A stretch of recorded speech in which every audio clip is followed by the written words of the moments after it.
시청자 여러분 안녕하십니까. 시대의 오피니언 리더와 함께하는 시간 같습니다. 그들의 삶과 이야기를 나누는 시간이죠. 곽성렬의 열린 공감입니다. 우리나라를 흔히 인적 자원의 보고라고들 이야기를 합니다. 그것은 아마도 이 교육의 힘을 통해서 국가 경쟁력을 갖춘 나라로 빠르게 성장했기 때문일 겁니다. 자, 오늘은 그 교육의 파워를 제대로 느껴보는 시간을 갖고자 합니다. 그래서 세종교육 희망포럼의 최교진 대표와 함께 하도록 하겠습니다. 최교진 대표의 삶의 소신, 그리고 철학, 또 그의 진실한 또 다른 이면을 한번 또 들춰내서 여러분들께 낱낱이 공개해 드리도록 하겠습니다. 자, 오늘 준비되셨습니까? 네. 자, 제 옆에 우리 또 최교진 대표가 나와 계십니다. 안녕하세요. 안녕하십니까. 네. 박수 별로 안 나오는데.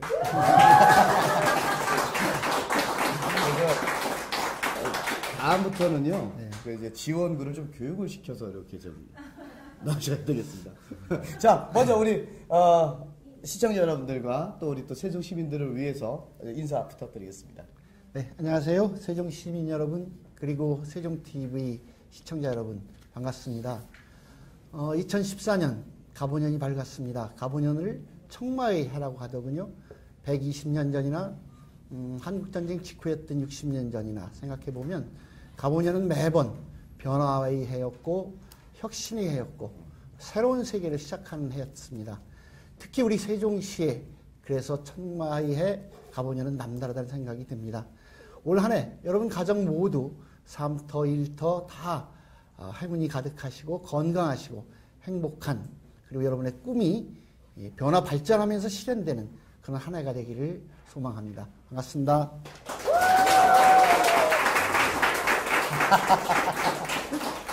아니 뭐 아까 저 만났을 때는 떨려요, 말 제대로 못할 것 같아요 그러시면서 하실 말씀 다 하셨는데 그래도 여전히 시험 공부 안 하고 입시 맞는 학생 심정인 건 똑같습니다. 알겠습니다. 자, 우리가 항상 그런 말 하죠. 맨 땅에 헤딩하기. 예, 과연 얼마나 잘하실지 보겠습니다. 굉장히 겸손하게 지금 출발선상에 서 계신데 말이죠. 자, 과연 우리 최기진 대표는 어떨까요? 자, 지금부터 본격적으로 파헤쳐 보겠습니다. 자, 공주사범대학교 국어교육과를 나오셨어요.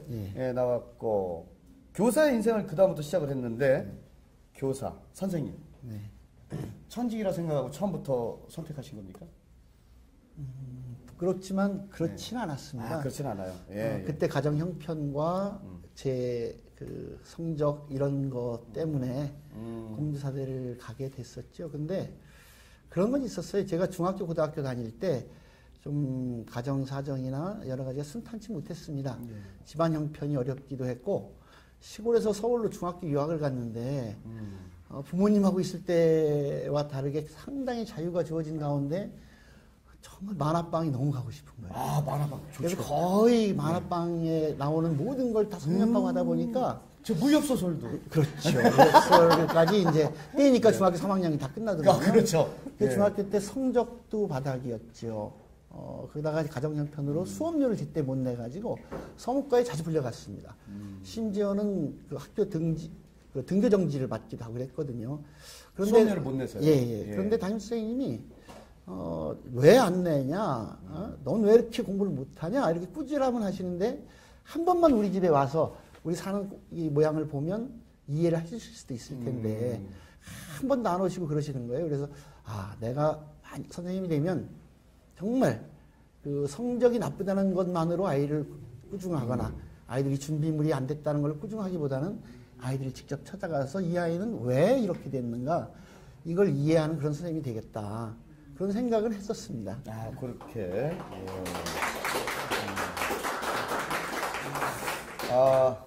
몇 등까지 떨어져 보셨습니까?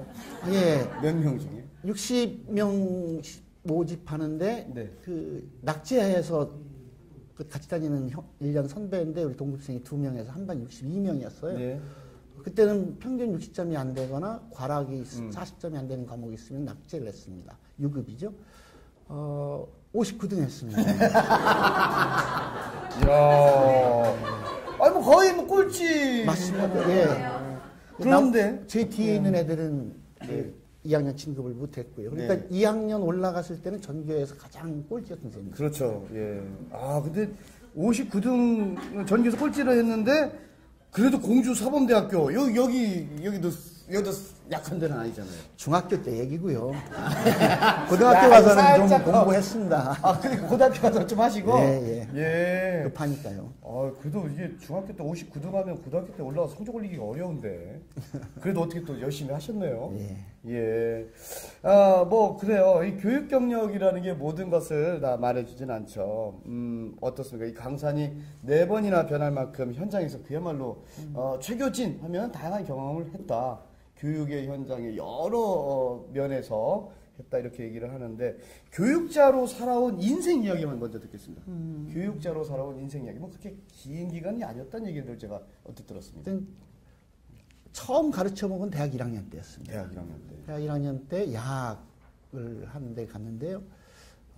공주사대에 있는 근처에 있는 갑사에서 일하는 분들을 상대로 하는 중학교 과정을 가르치는 곳이었는데, 나는 국어를 가르치지만 수업 끝나고 같이 이야기를 나눠보면 저한테 그 수업을 받는 분들이 사회에 있어서는 저보다 훨씬 선생님들이었어요. 실제 나이가 누나거나 형도 있었고요. 그러면서 그분들로부터 이렇게 주로 제가 배웠죠. 인생을 배우신 거죠? 그렇죠. 가르친다는 것은 꾸준히 공부하는 것이다, 뭐 이런 얘기는 있습니다. 그런데 가르치면서 사실은 학생들로부터 배운다는 것을 그때 알았고요. 대학을 순탄하게 또 졸업을 못하고 군대 갔다 와서 특별히 할 일이 없을 때 안면도의 그 재건학교 노동학원에서 있을 때 우리 아이들에게 지금도 그 친구들은 대한민국 사회에서 이 학벌을 중시하는 사회에서 초등학교 졸업으로 살아가는 친구들인데 그 친구들로부터 정말 건강한 삶, 바른 삶이 무엇인지를 사실 배웠습니다. 그 이후에 늦게 이제 대천여중에 발령을 받고 네. 강경여중, 세도중학교 이렇게 하면서 공교육 체제에서도 이제 선생님을 좀 해봤습니다만은 실제 밖에 있는 기간이 많았고요. 그래서 어쨌든 전 안에 있든 밖에 있든 평생 교사라는 생각을 잊지 말고 살아야지 이런 생각을 했고 뭐 어쨌든 그 실제로 그 교육자로서의 학생들 가르친 세월은 그냥 한 10년. 그렇죠? 10년 정도 10년 정도. 예. 아, 이게 지금 말씀하시는 게 굉장히 범상치 않아요? 일단 처음에 가르친 데가 야학. 그리고 안면도 재건학교. 그리고 노동학교. 아닙니다. 노동학교는 아니고요. 예. 그 재건학교 이름이 누동. 아, 누동. 아, 예. 다락골. 예. 가끔은 좀 발음을 좀 정확히 해 주시죠. 예. 예, 누동. 예. 이런 범상치 않은 이름에 학교에서 이제 교육을 하셨단 말입니다. 이게 쉽지 않았을 것 같은데 이게 좀 왜 그렇게 인생이 남들은 쉽게 가는 이 어떤 교육으로만 뭐 나는 외길 인생이 30년이다 뭐 이렇게 해서 교육자로서만 갔는데 왜 이렇게 되신 거예요 이게? 처음부터 이렇게 가시려고 했던 건 아니잖아요. 그럴 거예요. 운명. 그치. 운명 아닌가요? 운명. 나온다. 야, 그 여자들 가슴 울리는 단어가 운명이잖아요. 난 운명적 사랑을 했어, 뭐 이러면서. 그건 좀 다른데요. 네, 어쨌든 그런 운명입니다. 예, 전 대천여중의 첫 발령을 대학교 입학한 지 10년 만에 졸업을 해가지고 가면서 좋았지요. 그리고 또 내 고향이니까 이 고향에서 정말 우리 고향 후배들과 함께 서로 가르치고 배우고 이 친구들이 정말 지역을 사랑하게 되고 이 지역을 지키는 든든한 뿌리가 되고 그래서 제가 가르친 애들이 졸업했을 때는 이 친구들과 함께 계속해서 모임을 가지면서 우리의 뿌리라고 하는 문집을 함께 내기도 하고 모임도 하고 그랬습니다. 그랬는데 4년 만에 해직이 됐어요. 해직. 예. 저는 그 대천여중에 있는 아이들 가운데 소위 문제아라고 하는 저는 이제 문제아는 세상에 없다. 문제 사회와 문제 어른 혹은 문제 가정이 있을 뿐이다. 단 고민이 많은 아이들이 있다. 그래서 이제 그런 친구들을 쭉 보니까 그 성주 탄광이라고 대천여중 학구 중에 탄광촌 아이들이 그런 친구들이 많아요. 그래서 그들의 환경을 좀 제대로 알고 싶어서 여름방학 때 그 자원봉사자들을 모아가지고 봉사활동을 했습니다. 교육봉사활동을. 네네. 예. 그랬는데 그게 84년이다 보니까 그 전두환 대통령 시절 좀 상당히 암흑했던 시절인데 그때 가서 이제 초등학교, 중학교 애들을 주로 가르쳤고 주민들로부터 굉장히 환영을 받았는데 이게 어떻게 이상하게 돼가지고 초등학교 학생을 대상으로 한 최초의 의식화 교육 사건. 이렇게 굉장히 거창한데요? 네, 이렇게 되면서 거창해. 거기 참여했던 학생들이 어려움을 겪고 거기 아이들을 보냈던 한 부모님들이 또 어려움을 겪으시고 그 뒤로 뭐 계속해서 아이들에게 탈춤을 가르친 것은 우리 것을 지나치게 강조함으로써 반미 감정을 조직하려고 했다.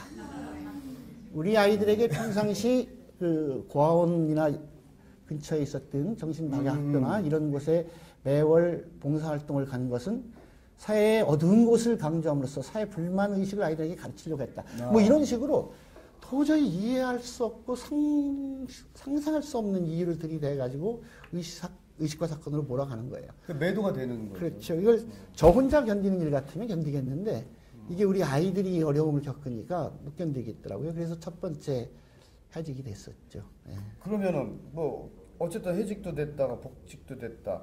그래서 그럼 30년간은 뭐 하셨어요? 10년간은 어쨌든 뭐 그러셨고 30년 동안 3번 복직을 해서 그러니까 3번 발령을 받아서 이제 합쳐서 10년쯤 있었던 거고 나머지 기간은 밖에 있는 교사로 살았다고 밖에 있는 보면 교사. 되죠. 예. 그걸 그냥 줄여서 해직 교사라고 합니다만. 그렇죠. 첫 해직 때는 4년 동안 이렇게 무능하게 개인이 무슨 행위를 했을 때 거대한 권력이 넌 이런 거야 라고 매도되면 그냥 쓰러질 수도 있겠구나. 제대로 한 교육을 하려고 하는 사람들이 함께 모여서 힘을 모으는 게 필요가 있구나. 교사 운동이라 그럴까요? 교육 민주화 운동을 여러 사람이 모여서 하면 좋겠다.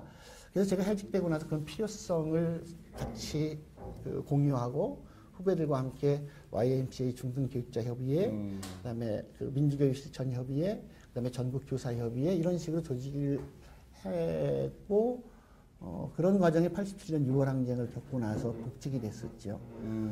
그런데 89년에 이제 교직원 노동조합 건설 이게 전 개인적으로 아직 좀 너무 빠른 거 아니야 이런 생각이 있었는데 옆에서 시켰군요. 아니 그렇진 않습니다.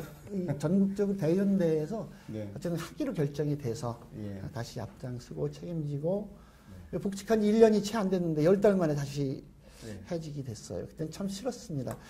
우리 애들이랑 같이 있고 싶은데 또 나가야 되나. 감옥 가는 건 결코 무섭진 않았는데 아이들 곁에 감옥도 다니셨어요? 10달 만에 그만두는 게 참. 전과가 있으시네요. 예. 몇 번 정도? 이게 보통 범죄를 저지르면요. 이게 초범으로 끝나진 않습니다. 이게. 몇 번 정도? 예. 75년에 대학 4학년 때 교생 실습 나갔을 때쯤에 교생 실습 나가서부터 이게 사고가 있었나요? 작은 사건으로 긴급조치구호 위반이었습니다. 그래서 어쨌든 그 학교도 제적되고 군대로 강제 진집된 일이 한 번 있었고 복학을 해서 80년에 학교를 다닐 때 계엄 포고령 위반으로 그때 합동수사단에 끌려가서 좀 어려움도 좀 겪고 헌병대 유치장에서는 오래 좀 살다가 삼천교육이라고 하는 순화교육을 훈련소에서 받기도 했었죠. 굉장히 유명한 대학교잖아요. 그리고 87년에 그리고 87년에 6월 항쟁 이후에 집시법 위반으로 또 한번 서울에 있는 서대문교도소에서 한번 산 일도 있었고 네 번째는 이제 마지막 전교조 결성 관련해서 공무원법 위반이었습니다. 별이 4개네요, 대장님. 네, 어쨌든 그랬거나 말았거나 지금은 다 사면복권이 됐고 민주화운동 유공자로 이렇게 인정되어 그럼 있습니다. 이제 유공자가 되신 거예요? 예. 근데 뭐 과거니까 좀 더 쉽게 여쭤볼게요. 전 제 들은 말이에요. 들은 말인데 그렇게 가면 때리나요? 처음 2번까지는 많이 맞았습니다. 특히 2번째가 이게 계엄 포고령 왜 때려요? 때문에 그걸 모르겠어요. 예? 그걸 모르겠어요. 뭐라고 하면서 때리는 것도 없어요? 안 물어보고 때려요. 저는 첫 번째 가서 좀 당한 일이 있어서 네. 물어보면 뭐든지 그냥 이해하고 그치, 한번 경험했으니까. 안 맞고 싶은데 아무것도 안 물어보고 묻지 따지도 않고 일단은 그냥 너 평양 갔다더니 언제 왔어? 이러고 딱 넣더니 그냥 1박 2일을 때리더라고요. 그래서 1박 2일. 1박 2일. 그 다음에 이제 척초 몸이 좀 많이 풀어지고 나니까. 이제 좀 쓰게 편하지군요. 하고, 이제 쭉 쓰는데, 요구사항이, 최근에 변호인 보셨죠? 네네네. 거의 그게 실제 상황이었습니다, 실제. 제가 이렇게 여쭤볼게요. 나 그렇게 맞고 막 이랬을 때, 억울하다는 생각이 있으면, 내가 너 죽여버릴 거야. 죽이고 싶어. 뭐 이런 생각도 들었을 것 같은데. 힘이 없어서 그런지 죽이고 싶어. 죽여버릴 거야까지는 못됐고요. 네. 우리가 만드는 세상, 우리가 원하는 세상이 오면 저 사람들 반드시 역사적 심판을 받게 할 거야. 이런 생각은 했습니다. 네. 근데 어느 날 그 헌병대 유치장에 같이 있었던 어떤 후배가 내가 그런 얘기를 했어요. 야, 우리가 정말 우리가 원하는 세상을 만들면 정말 저런 사람들 꼭 기억했다가 심판을 받게 하자. 그랬더니 그 후배가 그런 얘기를 해요. 형, 우리가 만들려고 하는 세상은 함께 사는 세상이지 누가 누구를 복수하고 누가 누구를 징벌하고 이런 세상이 아니야.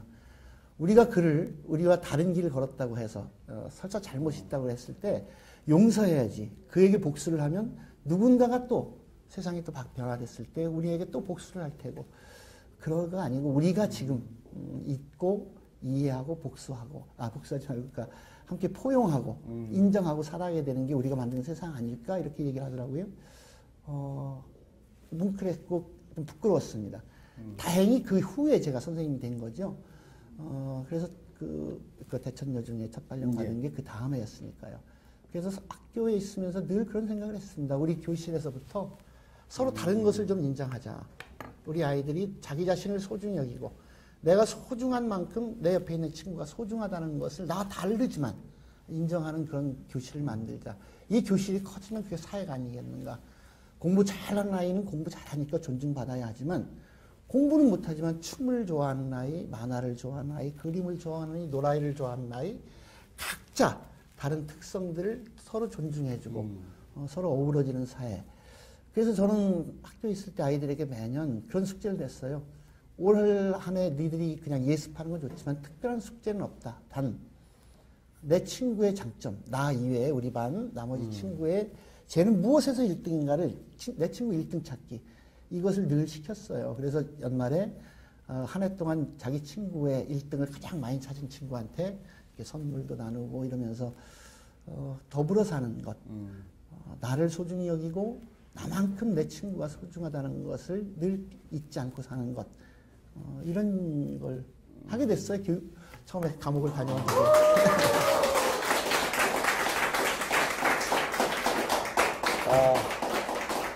솔직히 말씀드려서 사실 그런 맘 갖기는 쉽지는 않습니다.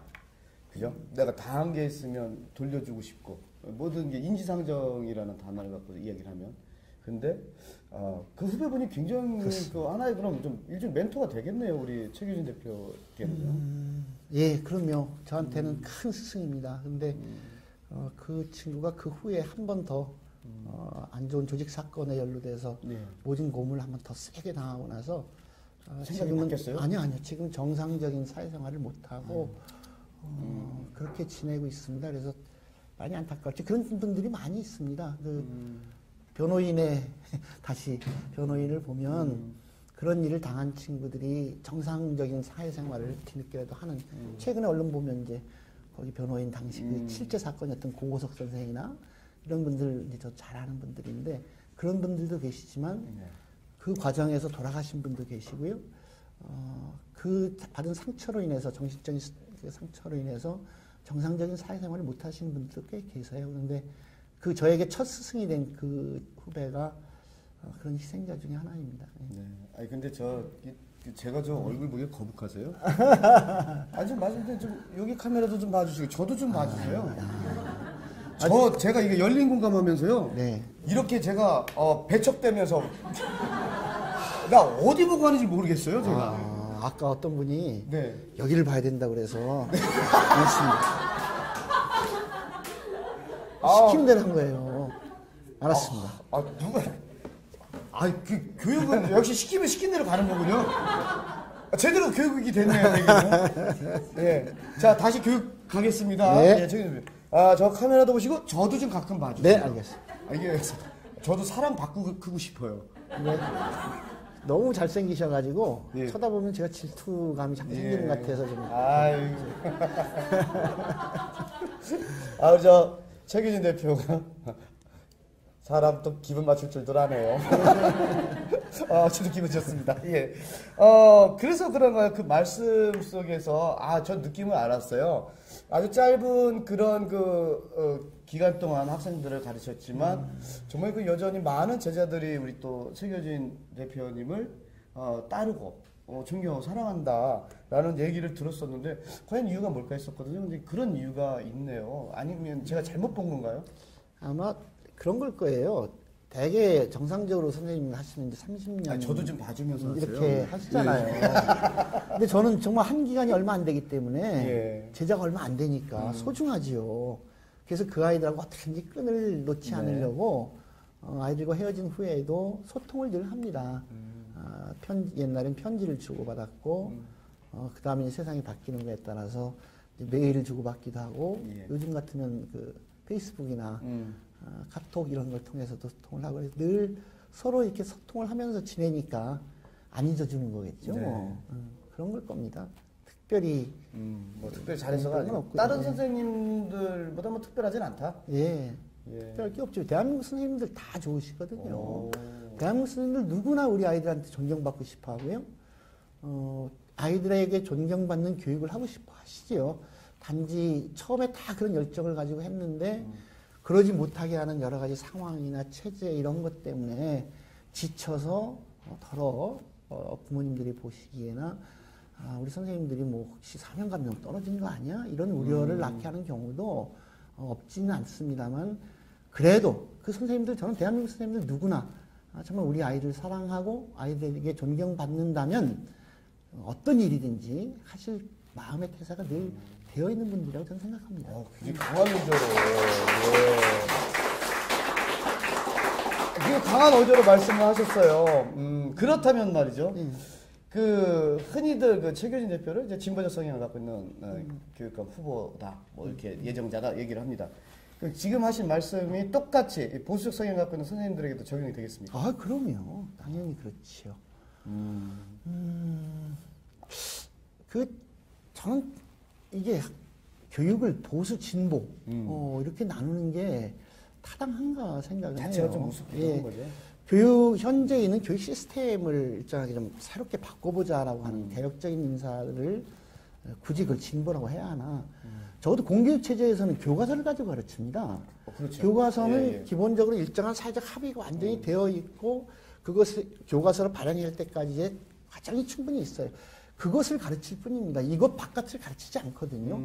그런 면에서 보면 기본적으로 교과서를 가르친다는 것 자체가 교육 자체는 보수예요. 단지 그것 이외에 우리 제도라든가 그렇죠. 이런 것을 좀 바꿔보자 하는 것을 진보라 그러면서 이렇게 하는 것은 좀 옳지 않다는 생각이 들고요. 선생님들은 다 똑같다. 예. 우리 아이들을 생각하는 그런 고귀한 마음은 다 똑같다. 그리고 그런 식으로 나누는 것 자체가 교육을 위해서 정말 바람직하지 않습니다. 네.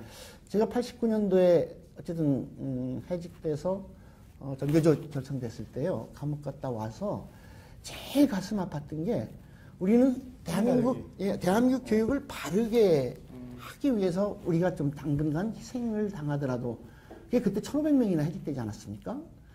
그랬었어요. 그런데 꽤 많이 됐었어요. 네, 그런데 딱 감옥을 갔다 나와서 학교 현장 얘기를 딱 가보니까 현장이 선생님들이 5갈래로 나뉘어져 있어요. 전교조 관련해서 해직된 선생, 해직됐어야 되는데 그 탈퇴각서를 쓰고 해직이 안 된 선생, 드러나지 않아서 탈퇴각서 이런 거 하지 않았지만 여전히 전교조 조합원으로 남아있는 선생님들. 조합원은 아니지만 니들이 오라 미안해 하면서 후원금을 내주시는 선생님들. 마음으로는 동조하지만 혹시라도 후원금을 내는 것 자체도 누가 문제가 생길까 봐 부담이 돼서 마음만 보태시는 선생님들. 마음 또 일부는 야 지금 그런 거 하는 게 나는 싫어 옳지 않아라고 실제 반대하는 선생님들. 전 누가 옳고 그르고가 아니라 우리 선생님들이 정말 그 제대로 된 교육을 할 수 있는 환경을 만들자고 시작한 일인데 결과가 선생님을 5갈래로 찢어놓은 결과라면 전 그래서 감옥 갔다 와서 우리 선생님들이 그 얘기했습니다. 제가 죄인입니다. 제가 하려고 했던 것은 우리 선생님들이 더 나은 환경에서 함께 한 마음으로 공부하는 학교를 원했었는데 안타깝게도 이렇게 분열되는 것은 정말 저희가 원하던 것이 아닙니다. 전교조에 동의해도 좋고 안 해도 좋습니다. 단 우리 교육이 나아갈 길에 관해서 같이 상의하고 토론하고 합의한 것만큼 같이 실천해 나갑시다. 이런 얘기를 그때 주로 했고 긴 시간 동안 똑같습니다. 저쪽 보고 하시면서 마지막에 잠깐 저 보시네요. 내가 언제가 제가 그 말씀 드리려고 했어요. 저도 좀 봐주세요. 아니 생각보다 우리 최규진 대표께서 열정이 있으시네요. 아니 왜냐하면 저는 이제 또 교육하시고 뭐다 보면 또 세월도 있고 모진 부파도 이제 겪으셨고 그래서 조금 굉장히 완만하게 이제 드러나지 않을 줄 알았는데 여전히 그 교육과 관련된 이야기를 하면은 열정이 느껴집니다. 뭐 거의 흥분해서 카메라만 보고 말씀하시던데. 그건 저만 그런 건 아니에요. 모든 선생님들에게 그냥 일반 살아가는 얘기하면 모르지만 아이들 이야기, 교육 이야기를 하면 똑같이 아마. 왜냐하면 선생님은 기본적으로 우리 그 젊은 우리 미래를 담당할 아이들과 살기 때문에 대한민국의 모든 선생님은 나이와 상관없이 젊습니다. 저는 그렇게 생각합니다. 예.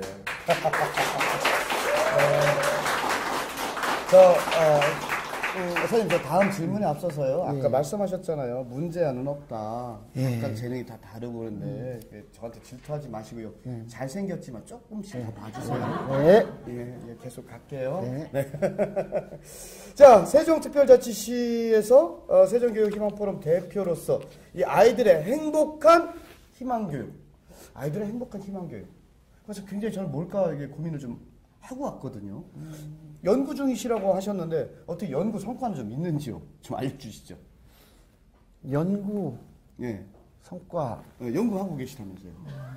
아직 많지 않습니다. 연구 성과는 별로 없고 지금까지 진행되고 있는 것들은요? 그런 게 이제 세종시는 어쨌든 전례가 없는 새로운 도시잖아요. 최첨단 시설을 갖춘 신설학교도 있고 아주 시골의 작은 정말 자연과 어우러지는 작은 시골 학교가 함께 있죠. 세종시 교육에 대해서는 정말 우리가 연구할 게 많습니다. 다양한 사람들을 만나보고 다른 지역에서 이미 올바른 교육으로 이렇게 그 성공 사례들이 있는 학교들을 찾아보기도 하고 그래서 저희 세종교육 희망포럼이 젊은 선생님들 물론 나이 드신 70대 선생님들 계십니다. 학부모님들, 교육에 관심 있는 시민들이 모여서 주로 하고 있는 일들이 그런 겁니다. 그냥 같이 책을 읽고 토론하는 일, 우리 지역민들이 함께 듣고 싶은 원래 강좌를 열어서 교육 관련한 강좌도 몇 차례 했고요. 작은 토론회, 어저께도 우리 지역의 현안 문제를 가지고 토론을 한 일이 있습니다만은 그다음에 또 우리가 함께 마음을 모아서 급한 일은 또 하기도 해요. 방사능으로부터 안전한 급식 조리 제정을 위한 청원 서명 운동에서 전달하는 이런 활동도 했고요. 이 지역에 있는 소중한 시설들인 체험학습장을 직접 찾아가서 방문하고 이것과 어떻게 교육적으로 연계시킬까 이런 것을 같이 토론하기도 하고 실제로 선생님들이나 그 학부모님들이 가족들과 함께 그런 체험 프로그램에 함께 참여하기도 하고 이 인근에 있는 좋은 학교, 혁신학교 이런 데를 같이 가서 이렇게 보고 배우기도 하고 이런 일들을 계속 하고 있습니다. 그런 것이 좀 더 퍼지고 이것이 정책화되고 하는 길을 이제 바라고 시작하는 거고요. 뭐 단기간에 어떤 성과를 바라고 하는 일은 아닙니다. 이제 시작한 지 1년 정도 됐으니까요. 뭐 어쨌든 말씀하신 대로 아이들이 행복한 희망 교육이 정말 실현이 됐으면 좋겠습니다. 사실 제 주변에도 저도 아이를 키우는 부모 입장인데요. 사실 아이들이 결코 이 학교 생활이 그렇게 행복하다고 하질 않습니다.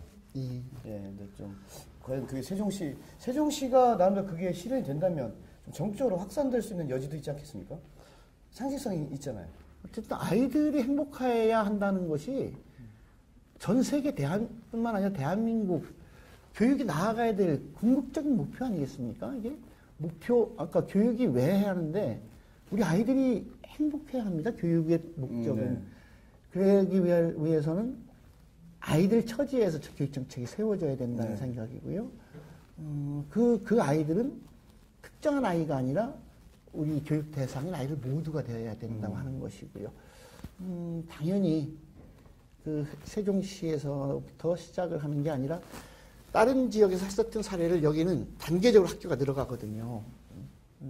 이후에도 한 180개 이상의 학교를 계속 지어야 된다고 계속 하는데, 지어야 되는군요. 예, 지금 이제 있는 곳에서부터 제대로 실천을 해나가고 실현을 해나가면서 그 모범 사례가 번진다면 자연스럽게 대한민국에서 다 네. 아, 저렇게 하면 되네 하는 그 세종시가 교육 모범 도시가 될 수 있죠. 그럴 때 우리가 원하지 않아도 거기 행정수도가 아니라 거기 교육수도야.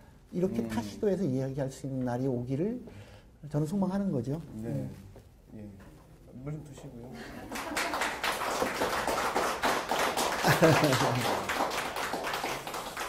참, 이채균 대표하고 이야기를 나눌 때마다 느끼지만은 무슨 나 진짜 어디 카멜레온 보는 것 같아요. 교육은 좀 하긴 너무 한 색깔만 보여도 안 되겠죠. 여러 가지 색깔을 갖고 있어야 되겠죠. 교육자로서 교육 현장하기 위해서. 아이들이 그만큼 다 다양하잖아요. 그 다양성을 인정한다면.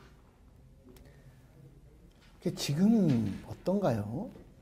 그 우리나라 교육 문제에 관해서 문제가 없다고 생각하시는 분은 아무도 안 계시고, 또 거기에 대한 진단도 다 다르시지요. 네. 근데 모두의 진단이 다 맞지요. 맞죠. 근데 모두가 내놓는 해결책이 다 맞지는 않습니다. 저는 그렇게 생각합니다. 우리나라에서 이제 단적인 예가 사교육. 정말 사교육으로 인해서 부모님들은 엄청나게 부담이 가고, 네. 아이들은 또 체력적인 그 스트레스를 받는 그런 또 부담이 또 있어요. 왜 그럴까요?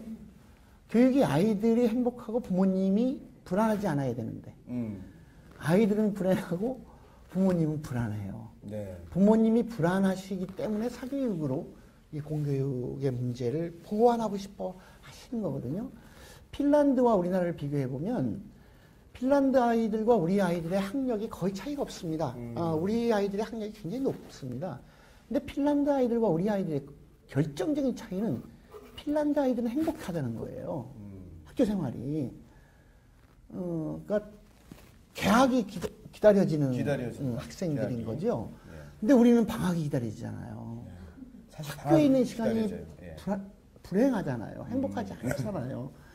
이게 문제거든요. 원래 공부는 행복한 거 아니에요? 아니, 내가 몰랐던 것을 공부는 별로 안 행복했어요. 아니에요. 그러니까 우리가 그때부터 지금까지 잘못해서 그래요. 그런 거예요? 새로운 것을 네. 제가 깨우친다는 게 제가 기쁘죠. 공교육의 희생양이었던 거예요? 저도 그렇고요. 그러니까 새로운 걸 깨우친다는 건 기쁜 일이고, 어떤 문제가 있는데 그걸 내 친구들하고 막 해결했다면 얼마나 신나요? 재밌잖아요. 네. 그래야 되는 거예요. 근데 학교에서 행복을 느끼는 애들이 소수예요. 그렇죠. 1, 2, 3등. 아니야. 1등 생각하면 2등도 스트레스일 거예요. 그죠? 그렇죠. 하긴 그래. 제가 1, 2, 3등을 못해서 늘 스트레스였어요. 네. 근데 비웃으시는 거예요, 지금? 아니에요. 저도 똑같아요. 그러니까 죄송해서 그래요. 미안해서. 정말 미안해서 그렇습니다. 근데 이게 불가능해 보이던 일이, 가능할지도 모르겠네? 아니, 가능하네? 이게 최근에, 어떤 제도 교육에서 한 게 아니고요. 여기 충청남도에를 가까운데, 아산의 거산초등학교에서. 거산초등학교. 그런 일이 있습니다. 경기도의 남한산 초등학교. 이런 곳에서 교육청과 전혀 상관없이 몇몇 선생님들이 그 새로운 교육을 실현을 해봤지요. 그랬더니 아이들이 좋아하고, 아이들이 행복해하고, 아이들이 정말 늦게까지 학교에서 놀려고 하고, 선생님들도 퇴근 시간이 지났는데도 내일 우리 아이들과 어떻게 즐겁게 지내야 될까를 회의하고 준비하고 토론하고, 이러다 보니까 그 거산초등학교 잘 아실 거예요. 천안에 있는 학부모님들이 소문을 듣고 나 우리 아이 글리 보낼 거야. 그래서 그쪽으로 막 위장 전입시키고 이렇게 하고. 남한산도 마찬가지고. 혹시 일종의 제가 귀동냥을 해서 그런데 그게 지금 말씀하신 학교들이 그 소위 혁신학교라고. 그렇죠. 이것이 제도화된 것이 혁신학교고, 충청남도에서도 도청과 충남교육청이 해서 지금 시범적으로 행복공감학교라는 걸 하고 있죠. 저 같은 경우에 그 행복공감학교, 충남형 혁신학교를 처음 시작하는 일에 시작할 때 다행히 마침 그런 기회가 있어서 그 일을 함께 기획하고 함께 준비하고 함께 선정하고 하는 일을 같이 했었습니다. 그 도청 산하에 예. 그 평생교육원 준비하는 일을 담당을 할 수 있었어요. 그러면 좀 이렇게 정리를 해볼까 싶어요. 왜냐면 또 다음 또 이야기도 있으니까. 예. 그 현재 그 우리나라 대한민국 공교육의 문제점, 뭐 행복 공감학교도 좋고, 뭐 어떤 그 다양한 어떤 테마의 그 혁신적인 학교들이 대안점이 될 수 있다고 예. 생각하시는지요? 그렇게 생각합니다. 꼭 그렇게 생각하시는 거예요? 네, 네. 그러면요 행복 공감도 좋은데요. 네. 나중에 열린 공감 이름 좀 하나 넣어서. 네. 아, 그 좋은 의견인데요. 그러니까 뭐, 요즘 대세가 소통이기 때문에 네. 예, 이게 원활한 그 커뮤니케이션이 안 되면 아주 좋습니다. 예, 문제되니까 선생님과 학생이 올바른 커뮤니케이션을 통해서 바른 소통을 한다. 이거 좋잖아요. 예, 어쨌든 예. 그 꼭 좀 부탁드립니다. 예, 일반 명사로는 혁신학교인데 예. 구체적으로 어떤 이름을 지을까는 아마 이후에 예, 한번 후보를 예, 지역에서 함께 토론해서 결정할 텐데 네. 열린 공감학교 예. 상당히 요즘 느낌 괜찮잖아요. 예. 예. 꼭 이제는 결정은 우리 시민들이 해주실 겁니다. 아니 이게 후보로 만듭니다. 네. 예.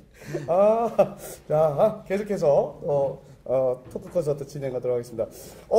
지난번에 그 출판기념회 할 때 제법 그 정계 그 무게감 있는 분들이 많이 오셨어요. 뭐 안희정 도지사님을 비롯해서 뭐 허태정 유성호 청장님, 이해찬 국회의원 등 정말 많은 분들이 오셨네요. 이분들하고의 인연이 뭐 이렇게 남다르시다고요?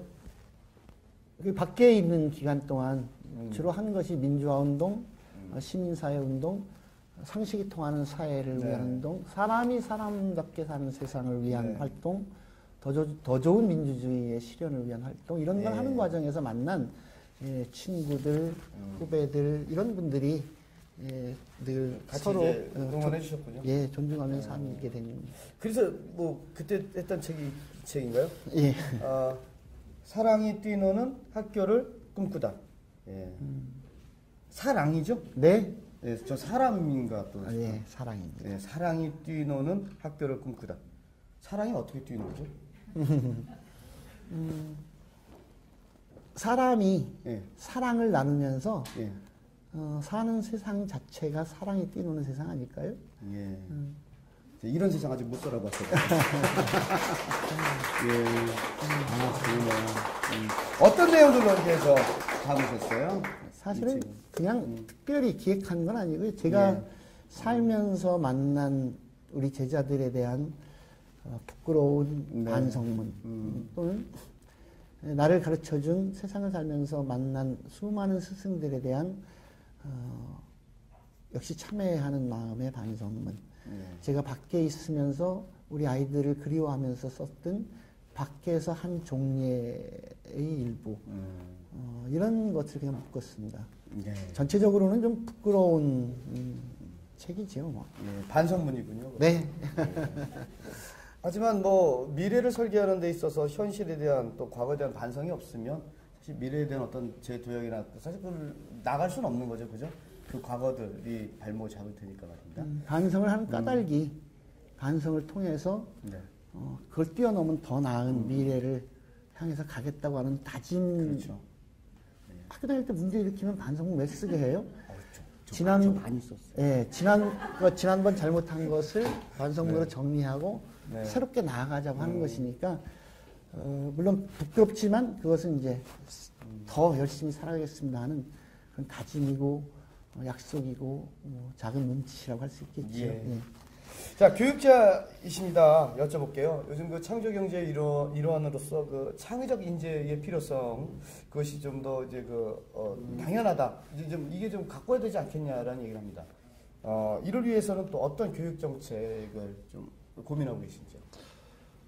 대통령께서 꿈과 끼를 키우는 교육을 하시겠다고 그때 공약에 내걸으셨던데 전 적극적으로 동의합니다. 이제 그냥 단순히 암기하거나 남이 한 것을 모방하는 것은 이미 그 시대는 지났습니다. 예. 우리나라가 세계적인 경제 대국이 되었고요. 이미 선진국 대회에 들어섰고 상징적인 게 옛날에는 우리가 외국, 그러니까 일본에 있는 텔레비 약간 베껴도 기술을 베껴도 심지어 월남전에 갔다 온 사람들이 그 미국에서 그 안 주는 M16인가 하는 그걸 여기서 막 해서 만들기도 했다면서요.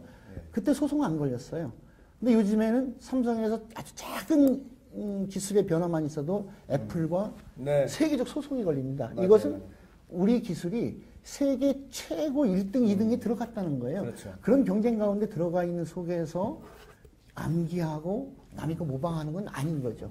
그러니까 대통령께서 말씀하신 것처럼 이제는 창의력, 사고력, 판단력, 힘이 필요한 거죠. 힘이 필요한 교육을 해야 되는 것이고, 이걸 하려면 결국은 학습부터 자기 주도적인 학습을 할 수 있고 협력 학습을 할 수 있어야 하고, 기본으로서 민주 시민으로서의 소양 교육이 제대로 갖춰져야 되는 거고, 예. 이것을 위해서는 다양한 체험 학습과 경험을 학교에서 최대한 할 수 있도록 배려하고, 이런 것들이 사실은 그게 실제 경쟁력을 갖추는 힘이 될 거라고 생각합니다. 네. 뭐 그런 말씀들을 하세요. 앞으로의 미래는 그 어떤 저작권, 지식재산권과의 전쟁이다. 예. 는 말씀하신 대로 우리나라가 그런 어떤 세계를 리더하는 리더의 국가의 하나의 그런 것으로 분류가 된다면 결국 이제 창의적인 인재, 그것은 바로 이제 어떤 본인이 스스로 할 수 있는 학습법, 그리고 어떤 서로가 함께 상생하면서 함께 협업을 해서 하나 공동 과제를 풀어나가는 이런 어떤 시스템이 필요하다는 말씀으로 네. 정리가 되겠네요. 그렇죠? 그래서 교육감 후보로 출마하신다고 하신 거예요? 네. 교육감 후보로 출마하셔서 뭐 하시게요? 가장 우문이지만 현답을 원합니다. 지난 2년 전에도 제가 출마를 했었습니다. 네. 그때 전 이렇게 하고 싶습니다 하는 약속을 드렸고, 그 생각이 지금도 크게 변화되지 않았습니다. 세종시 세계 11대, 10대 경제대국이 국가에서 기획해서 만드는 새로운 도시입니다. 이거는 그냥 대한민국의 가장 멋진 명품 도시가 아니라 세계가 야, 대한민국이 새롭게 국가에서 기획해서 만든 도시는 어떤 도시일까? 이렇게 주목하고 보는 도시일 겁니다. 그런데 이 도시의 핵심 내용은 교육이라고 하는데 거의 대부분 사람들이 동의를 합니다. 그래서 이곳은 행정수도로 기획이 됐지만 네. 이제는 행정주시 복합도시가 됐습니다. 그래서 이곳이 교육에 있어서의 수도, 단순히 대한민국에 지금까지 있었던 문제를 해결하는 수준이 아니라 전 세계에 이런 교육이 전 세계 미래의 교육이야. 지금 우리가 툭하면 핀란드 가서 배우는데 핀란드에서 하는 교육 이상의 것이 이곳에서 실현이 될 수 있어야 된다고 봅니다. 그래서 저는 한국에서 이미 실현돼서 성공했었던 그런 아까 말씀드렸던 몇 차례 강조하는 혁신학교 프로그램을 이곳에서 진행을 하고 예정지에 새로 생긴 이 도시와 주변 지역의 이 자연과 생태와 역사가 살아있는 곳이 한때 어우러지는 스마트 교육도 단순히 스마트 교육이 기계를 잘 작동하고 거기서 정보를 수집하고 하는 걸 뛰어넘어서 지역과 연계된 생태와 함께 연계된 스마트 교육 이런 걸 할 수 있다고 보거든요. 그래서 세종시를 무엇보다도 교육에 있어서 세계에서 가장 교육이 어떻게 이루어지는지를 보러 대한민국 세종시로 가자. 이런 도시를 만들 수 있다. 그걸 만들어야 한다. 그것이 지금 출발할 때 우리가 합의해서 간다면 가능하다.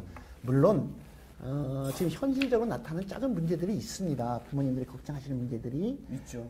지금 예정 지역 안에 모든 것들이 제대로 순차적으로 이루어지지 않다 보니까 학급 과밀 문제도 생기고 학교 증축 문제도 생기고 많은 문제가 생기는데 그런 것 중요합니다. 근데 그런 것은 정말 지역에서 열어놓고 최대한 지혜를 모아서 새로운 해결책을 만들어 나가되 어쨌든 세종시 교육 전체를 세계에 자랑할 만한 결국은 세종시를 교육 수도로 만들고 싶다. 그런 초석을 깔고 싶다. 네.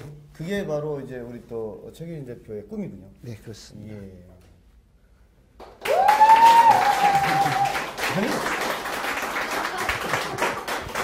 지금 워낙 깔끔하게 말씀을 해주시니까 우리 저 방청석에 있는 분들이 박수를 언제 쳐야 될지 몰라요.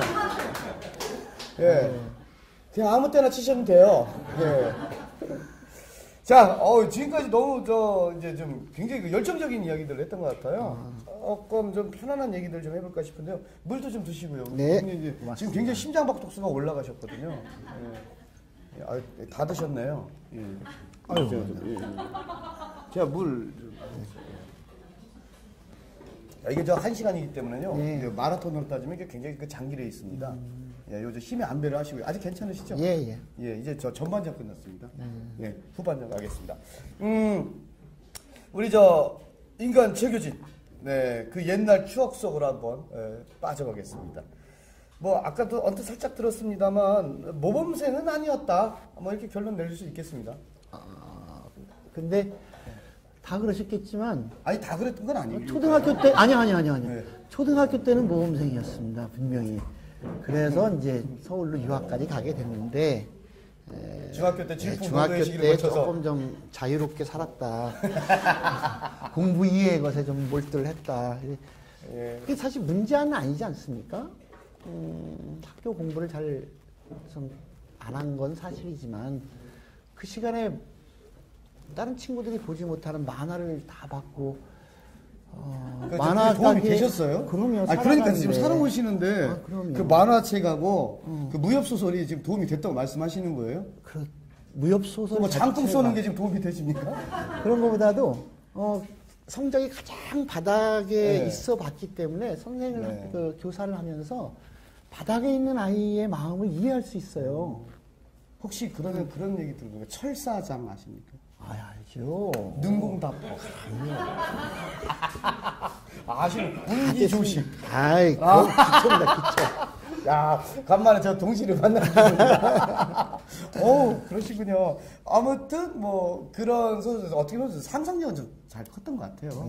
그때 생각하면 어쨌든 그런 시기를 지나서 청춘의 자화상 청년기의 꿈은 어떠셨어요? 남들이 이제 처음에 아까 언뜻 말씀하셨을 때 교사가 사실 시작했던 꿈은 아니었다고 하셨거든요. 어떤 꿈을 처음에 꾸셨습니까? 나는 이런 사람이 될 테야 어떠셨어요?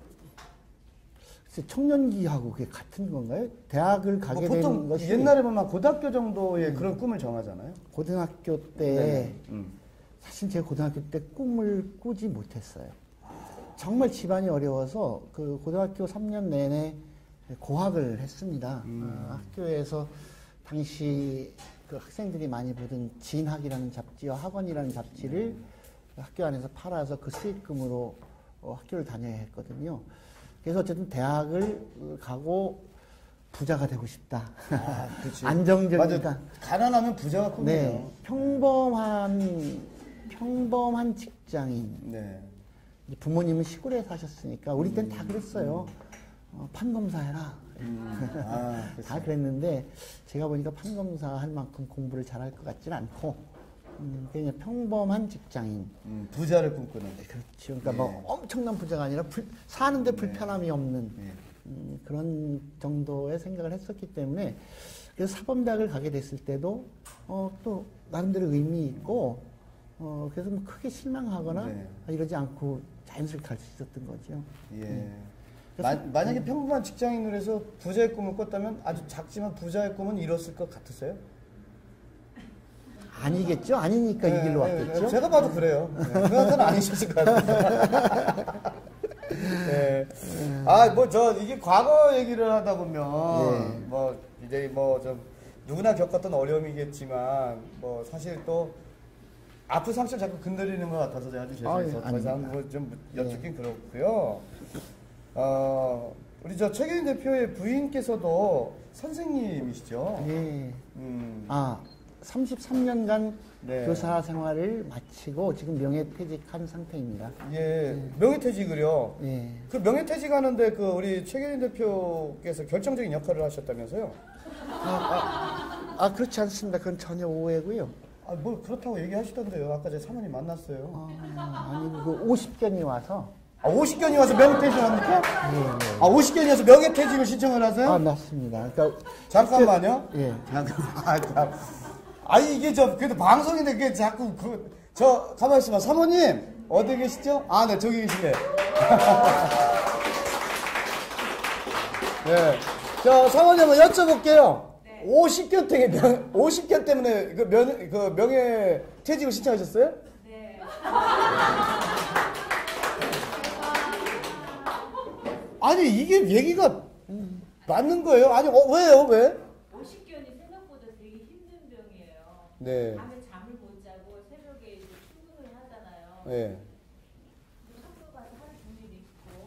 다시 녹초가 돼서 왔는데 또 잠을 못 자니까 네. 이러다가 이거 길에서 죽겠다 이런 생각이 들더라고요. 그래서 이제는 아주 이제 자유로운 시간을 예. 가지고 싶다.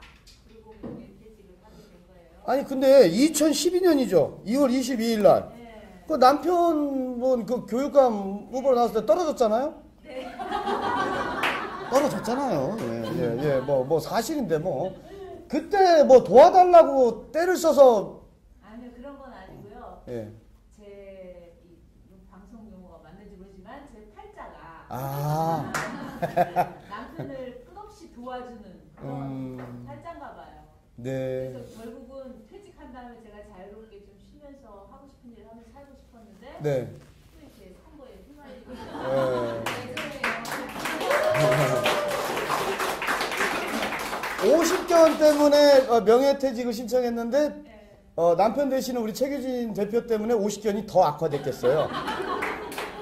근데 그게 금방 또 낫더라고요. 아, 그게 또 금방 났어요. 알겠습니다. 예. 왜 말을 안 믿으세요? 지금 이 상황이 지금 무슨 나 솔직하게 얘기했으니까 뭐 괜찮아 이런 거로 지금 느껴지세요? 저 같으면 미안해서라도 뭔 말을 못 할 것 같아요. 아니 지금 말씀 들어보니까 결혼하고서 계속 혹이었던 거 아니에요 지금? 아니요. 혹은 또 아니에요?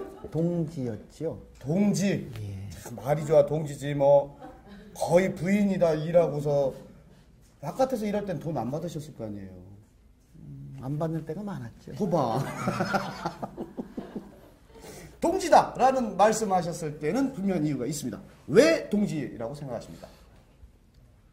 실제로 그 초임 시절, 그러니까 저보다 3년 후배 대학 때 연애해서 결혼했는데요. 네. 교단으로는 저보다 2년 선배지요. 그렇죠. 10년 만에 저기 되셨으니까. 예. 근데 제가 처음 발령받고 나서 선생님의 모델이 저희 아내였습니다. 아내가 선배 교사로서 저렇게 아이들과 활동하면 되겠구나. 제가 그 짧은 교사 경력 기간 동안 네. 우리 아이들과 소위 참교육 활동을 누구보다도 열심히 이렇게 했다고 칭찬을 많이 받는데 이건 전부 우리 아내에게서 배웠습니다. 그리고 아까 정말 이게 50견이 맞는 것이 우리 아내는 그 실업계 고등학교에 마지막에 있었는데 그 실업계 아이들에게 정말 너 자신이 정말 소중해. 너를 정말 소중히 여겨야 돼. 마지막 명예퇴임하면서 그 마지막 이임 인사를 하는데도 그렇게 하더라고요. 예. 얘들아 너희들 정말 자기 자신을 소중히 여기고 자기를 존중하면서 살아야 돼. 이렇게 얘기하고 이임 인사를 하더라고요.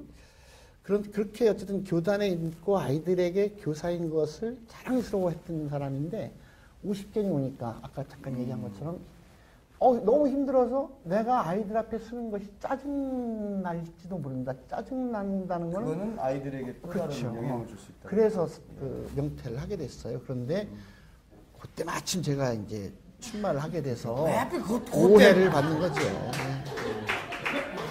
그죠? 자 그러면요. 네. 이거 뭐 지금 네, 이제 네. 정리하고 네. 뭐 앞쪽에 계십니다. 뭐 부인에게 결혼 몇 년 기억하세요? 남자분은 잘 몰라요. 몇 년 차세요? 우리 30 자 이제 머리 이제 계속 돌아갑니다. 네. 6년 차입니다. 36년 차. 네, 우리 아내를 위해서 한 번쯤 그동안 하고 싶었던 얘기. 사실 남자들이 바깥 일하다 보면 미안하다는 얘기 쉽게 잘 못하거든요. 근데 하시고 싶은 말씀 그냥 편안하게 한번 꺼내나 보시죠. 뭐. 예. 저는 늘 하고 살아요. 예, 한번 해보시죠. 왜냐하면 오늘 아침에도 했습니다. 네. 사랑합니다. 존경합니다. 고맙습니다. 실제로 그렇게 생각하고요. 저는 어쨌든 제 보호자라고 늘 생각하고요. 아니 진짜 보호자세요 지금. 네, 그렇게 네. 사람들한테 소개하기도 하고 네. 실제로 인간적으로 저는 제 아내 김영숙 선생님을 가장 존경합니다. 실제로.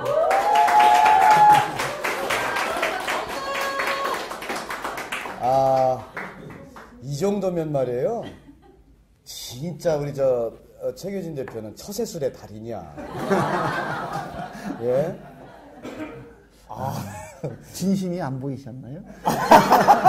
아니 보이니까 달인이라고 말씀드린 거예요. 왜냐하면 이게 보이질 않는다면요 처세술의 달인이라고 말씀 못 드리죠. 왜? 나도 읽혀지는 그 감정인데 그거 모르겠어요. 근데 진심이 느껴지잖아요. 예. 어쨌든 노후는 확실하게 보장되시는 것 같아요. 자, 저희들이 이 시점에서 말이죠. 세종특별자치시에 계신 분들하고 한번 좀 소통의 시간을 가질까 싶습니다. 뭐 제가 사실 뭐 이렇게 좀 질문 드리는 것보다 실제로 체감하는 분들의 생각도 다를 수 있거든요. 그래서 지금부터 한번 시작해 보도록 하겠습니다. 오늘 좀 많은 우리 또 분들이 와 계신데 일명 세상과 통하라 통큰 토크 지금부터 시작하도록 하겠습니다.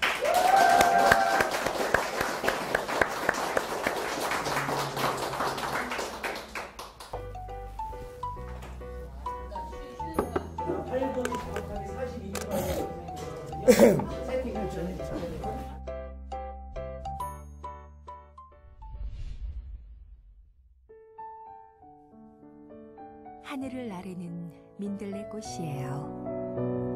햇볕 따뜻한 시골집 장독대나 울타리 밑이 아니어도 좋아요. 팍팍한 아스팔트 늘어선 회색의 도심지 가로수 곁이나 고속도로 주변의 코스모스 옆자리는 더구나 바라지 않아요. 오물덩이 가득한 곳에 지금은 꽃이 아닌 풀잎으로 그저 피어나고 싶어요. 온갖 추한 냄새 가득한 쓰레기 더미 가운데 함께 온몸 썩어서 더 많은 풀잎으로 꽃으로 피어 작은 향기 모아 큰 더러움 씻어내고 싶어요. 작은 향내 피워 온 세상 채우고 싶어요.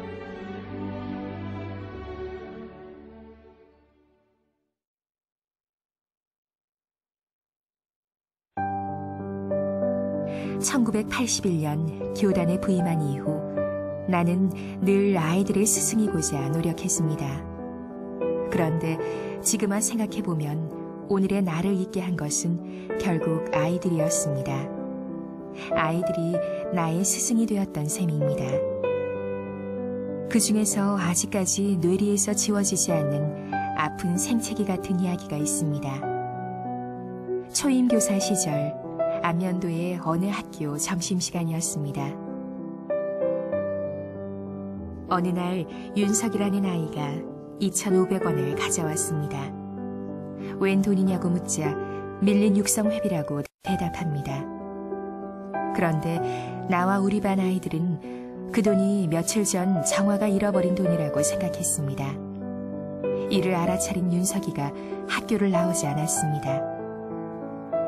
얼마 후 잃어버렸던 정화의 돈이 발견되었습니다. 그 순간 우리는 할 말을 잃었습니다.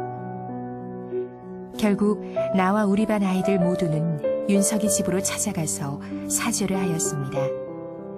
그리고 지난번 육성회비 2,500원은 윤석이가 6개월 동안 갯지렁이를 잡고 그것을 팔아서 마련한 돈이었다는 것도 알게 되었습니다. 그날 나는 참 부끄러웠습니다. 그래서 한없이 울었습니다. 그날 이후 지금까지 나는 그 부끄러운 기억을 잊지 않고 있습니다. 어떻게 보면 아이들이 나의 스승인 셈입니다. 제자이지만 그러니까 지금 학부모가 돼 보니까 우리 아이들한테 저런 선생님을 만날 수 있었으면 최규 선생님 같은 분의 여러 선생님들이 그런 선생님들이 있었으면 참 좋았겠다. 제가 느낀 것만큼 같이 연극도 하고 서로의 얘기들을 마음 편하게 나눌 수 있는 그런 선생님이 있었으면 좋겠다라는 생각을 하게 되더라고요. 요즘에 제가 교사 생활하면서 주위 선생님들이 많이 학교에서 아이들과 부딪히고 또 생활하는 걸 많이 어려워하세요. 그래서 명예퇴직을 많이 결심하시는 분들도 많은데요. 제가 이제 최교준 선생님과 같이 1년 동안 생활을 하면서 거기에서 아이들과 함께 소통하고 어울리는 것이 어떻게 하는 게 올바른가 이런 것들을 많이 배웠었어요. 그러니까 그 1년 동안의 가르침이 지금도 제가 아이들과 즐겁게 만나고 소통할 수 있는 가장 밑바탕이 되지 않을까 이렇게 생각을 해요. 끊임없이 교육은 아이들과 만나고 그 속에서 답을 찾는 게 가장 중요하다고 생각하거든요. 근데 최교준 선생님의 그런 가르침이나 그리고 아이들을 사랑하면서 실천하는 모습들은 교육의 모습이나 아니면 환경에 이런 것들을 떠나서 가장 중요한 교사로서의 기본이 되지 않을까 생각이 듭니다.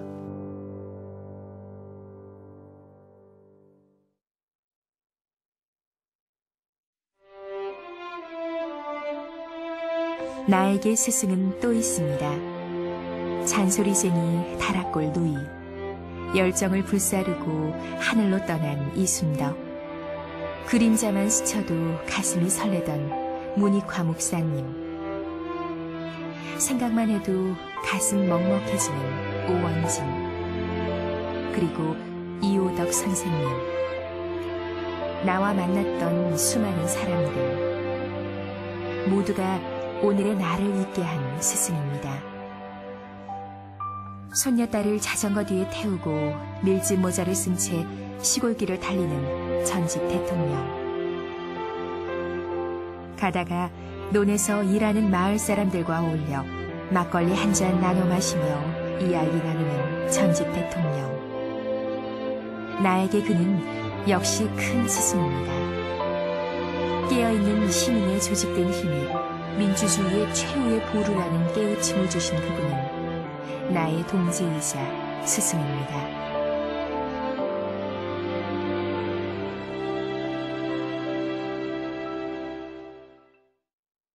저 최교진과 함께 세종시 전체가 균형 있게 행복 교육을 받을 수 있는 세종시를 함께 만들어 주십시오. 선거가 끝났습니다. 행복했습니다. 선거 기간 내내 고맙고 즐거웠습니다.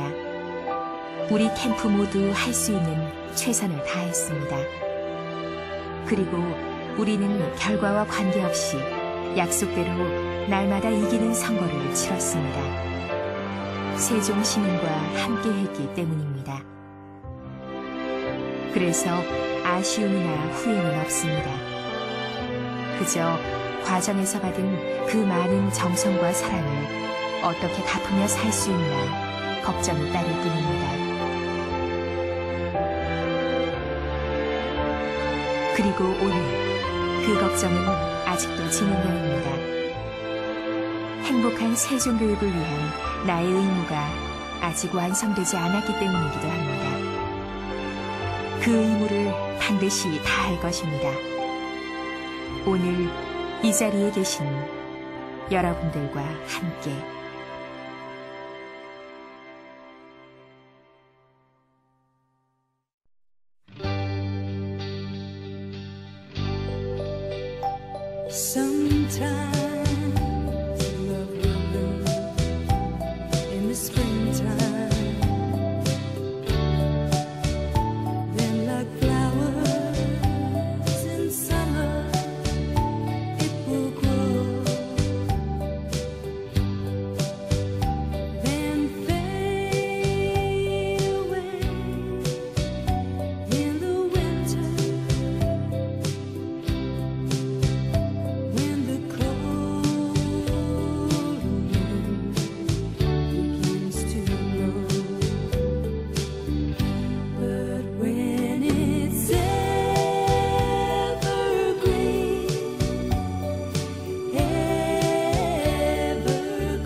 세종특별자치 시민들과 함께하는 자 이제 교육이 굉장히 궁금한 우리 학부모님들이 옆에 계십니다. 자 토크 시작하도록 하겠습니다.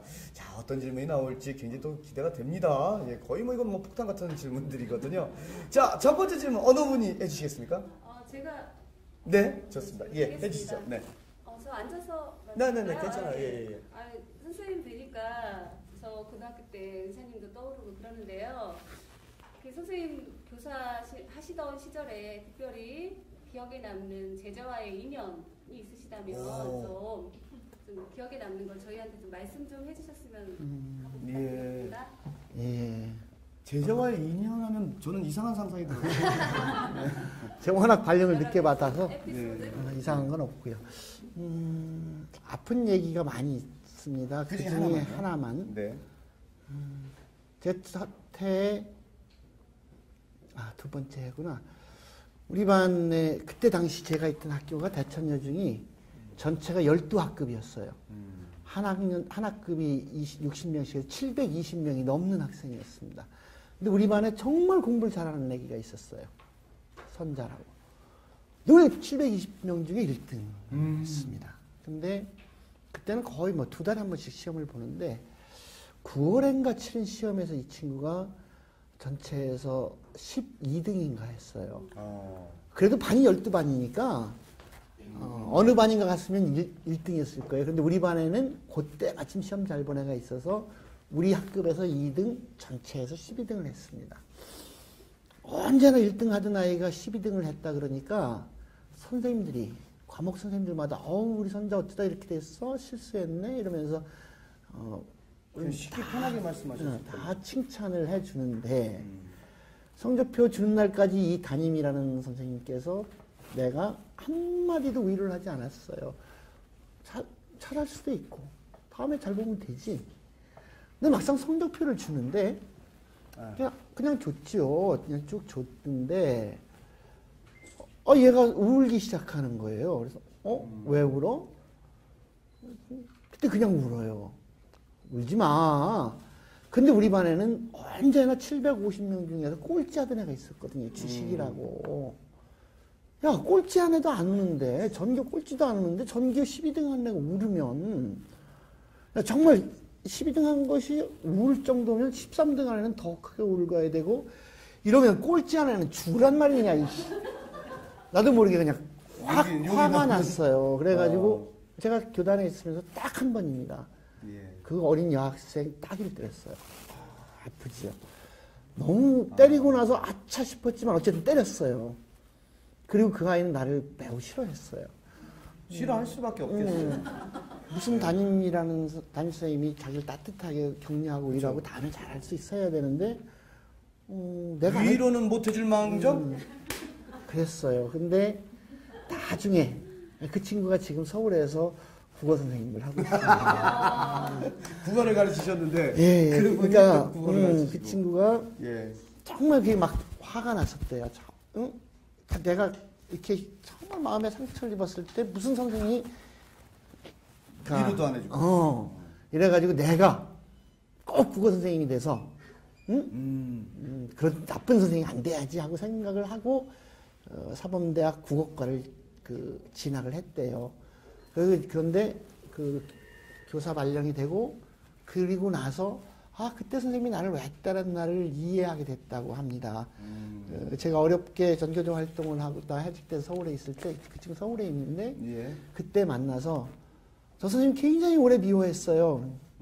나도 너한테 오래 미안했어. 근데 이제는 선생님이 왜 때리신지 이해해요. 이렇게 얘기를 해줘서 용서받았던 제자였습니다. 그래요? 자, 이번에는 두 번째 질문 갖도록 하겠습니다. 자, 어느 분이 질문을 해주시겠습니까? 네. 질문요. 중림리에 살고 있는 학부모인데요. 중림리, 요 가까운 데네요? 네, 여기 아파트가 밀집되어 있음에도 불구하고 학교가 너무 멀어서 통학할 때 안전에 문제가 있어요. 교육감이 계신다면 어떻게 하시는지. 그렇죠. 이 중림리 쪽에 아파트 밀집은 되어 있는데 학교가 멀다는 굉장히 학생들은 굉장히 위험하잖아요. 대안이 있습니까? 특히 중학교가 그렇습니다. 어저께 그렇지 않아도 지역에서 세종시 전체 학교 증축 신축 문제를 가지고 토론을 했는데 교육청에서도 많이 애를 쓰시는 가운데 그거에 대해서도 의견이 나왔는데 그런 교육청에서는 현재 있는 중학교와 조천 여자중학교를 일부 시설을 늘리는 계획을 가지고 계시더라고요. 근데 제 생각에는 증축보다는 이 지역의 그 학생 수요가 상당히 많습니다. 그래서 이쪽에 중학교를 하나 신설하는 것이 필요하다고 생각하고요. 이왕 말씀하셨으니까 한마디 더 하면 저 신안동에 또 새로운 아파트에 굉장히 많은 분들이 입주를 했는데 거기 젊은 분들이 많다 보니까 초등학생들이 많아요. 신안동에 있는. 네네, 신안동 입회는 입주하면서. 근데 이게 초등학생들이 세 군데 학교로 이게 나뉘어서 다니고 있습니다. 대동초, 신봉초 이렇게. 그래서 이제 학교 버스를 운행을 되는데 어린 초등학생들이 그렇게 다니는 것에 대해서 매우 부모님들께서 불안해하시고 그래요. 그래서 물론 이제 그 정밀한 수요 조사나 이런 걸 해봐야 되긴 하겠습니다만 신안동에 초등학교를 하나 또 세우는 문제와 함께 신흥 지역에는 반드시 중학교를 하나 꼭 신설해야 된다고 생각하고 검토해서 그렇게 신축을 하는 쪽으로 저는 정책이 되어야 된다고 생각하고 있습니다. 예. 자, 이제 필요한 사항이면 충분히 이제 인지는 하시는데 어쨌든 그 흔히 얘기하는 그 타당성 조사가 좀 뒷받침돼야 된다는 말씀이죠. 그렇습니다. 예. 아무튼 지금 뭐 우리 저 학부모들의 그 이야기 들어보니까 좀 굉장히 좀 절실한 것 같아요. 사실 그 자녀를 두고 있는 학부모 입장에서는 이게 걱정거리거든요. 오래된 사안입니다. 예. 자, 한 분 더 모셔볼까 싶습니다. 어느 분이 하시겠습니까? 제가 하겠습니다. 예. 저는 전이면에서 두 아이를 키우고 있는 주부 이연이에요. 그 세종 북부 지역인 전동, 전이, 소정 이쪽은 사실 그 교육 환경이 매우 열악해요. 그리고 세종 시민이라고 생각하지 않아요. 저희들은 좀 떨어져 있고. 그래서 선생님께서 그 북부 지역에 있는 아이들을 위한 어떤 그 대안을 가지고 계신지 말씀해 주시면 감사하겠습니다. 네. 전의전동 소정이면은 요 앞줄이 차동고개죠. 예, 예. 그 넘어간 바로 이 세종의 북부 지역이라고 할 수 있는 네, 네. 천안의 근거리고요. 맞습니다. 이쪽은 이런 어떤 그 부분이 있네요. 어떻게 이 애로사항을 해결할 수 있을까요? 작은 학교 살리기라고 들어보셨습니까, 어머니? 그 작은 학교 살리기 프로그램을 통해서 실제로 폐교 직전에 위기에 있었던 학교들이 그야말로 그 가장 초등학교 교육의 모범 학교로 이렇게 재생된 경우가 꽤 있습니다. 그런 것 넓게 보면 이제 혁신학교 프로그램 중에 하나인데요. 초등학교와 중학교는 그렇게 가려고 합니다. 또 하나는 우리 세종 지역에 주요하게 지금 필요한 학교가 하나 더 있습니다. 부강에 마이스터고 실업계 전문고등학교가 있는데요. 저는 이 북부 지역에 고등학교를 하나 꼭 신설을 해야 된다고 생각합니다. 특히 마이스터고 관련해서 천안 지역에 그 삼성, 그 LG 등 그 IT 산업이 있고요. 그 바로 가까이 아산 지역에 그 현대자동차 등이 있습니다. 그래서 그 자동차 산업과 아산 탕정 지역의 그 IT 산업과 연계한 IT가 저기 마이스터 고등학교를 지금 북부 지역에 예정지에 세울 일이 없거든요. 그걸 꼭 추진하려고 하고 타당성을 알아보려고 합니다. 그런데 교육청에서도 어저께 그 학교 신증축 이야기 하는데 그것에 관해서는 매우 긍정적인 검토를 하고 있다 그럽니다. 어쨌든 실제로 그리고 하나 더 한다면 어차피 필요한 이 지역에 필요한 아직 계획이 되어 있지 않은 체육중고등학교를 꼭 만들고 싶은데 체육중고등학교 입지도 결국은 연서면까지를 포함한 외곽 지역이 북부 지역에 유치를 해야 되지 않겠는가 싶습니다.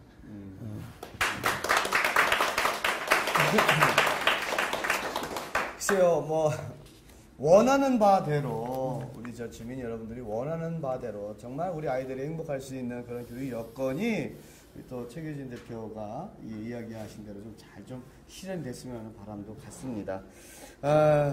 앞으로 최규진 대표의 활동과 계획 뭐 계속 응원하도록 하겠고요. 한 번쯤 우리 저 시청자 여러분들께 활용점정이라고 하죠. 이제 마무리를 하는 그런 앞으로의 계획도 뭐 어떤 응원을 좀 필요로 한다, 심차게 좀 부탁한다 뭐 이런 말씀도 좀 한번 해보시죠. 고맙습니다. 이렇게 오랜 시간 같이 해주셔서요. 세종시의 핵심이 교육이라고 하는 것에 다들 동의하실 겁니다. 교육은 우리들의 미래이고, 세종시의 미래이고, 대한민국의 미래이고, 인류의 미래입니다. 특히, 계획도시 세종에서의 교육이 어떻게 실현될 것이냐, 어떤 상을 새롭게 만들 것이냐가 대한민국의 미래를 결정할 것이라고 생각합니다. 부모님들, 내 아이만이 아니라 우리 아이들을 함께 생각해 주십시오. 우리 아이들이 행복해야 내 아이도 함께 행복합니다. 우리 아이들이 함께 희망을 만들어 가야 내 아이도 함께 희망을 책임지는 어른으로 자랄 수 있습니다. 그래야 우리가 함께 살아야 될 우리의 미래 사회가 희망이 가득한 사회가 될 것이라고 생각합니다. 관심과 참여로 세종교육의 내일을 함께 열어가 주시기 바랍니다. 만약에 제가 교육감이 된다면 모든 문제를 열어놓고 세종시 교육 문제에 관해서 학부모님들, 시민들, 가능하면 학생들까지 참여해서 함께 토론하고 지혜를 모아가고자 합니다. 끝없는 관심을 가지고 정말 세종교육이 세계에 자랑할 만한 교육이 되고 그것으로 인해서 세종시가 정말 전 세계 사람들이 와서 보고 배우고 싶은 도시가 될 수 있도록 정말 함께 마음을 모으고 싶습니다. 고맙습니다. 함께 해주십시오.